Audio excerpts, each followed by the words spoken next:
Hello mga ka-foodie! Welcome back to my channel, Martin Ma Vlogs, for today's food vlogging. Ito, magluluto tayo ng pork steak, guys. Lalagay na tayo ng sibuyas. Ayan. Lagyan natin.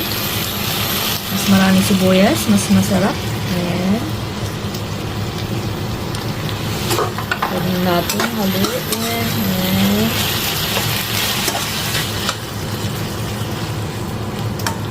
Isa sa mga paborito kong kainin. This is my version, guys. Ayan. Lagyan natin ng konting mantika. Ayan. Ayan. Lagyan lang natin konti yung sibuyas. Okay na, mga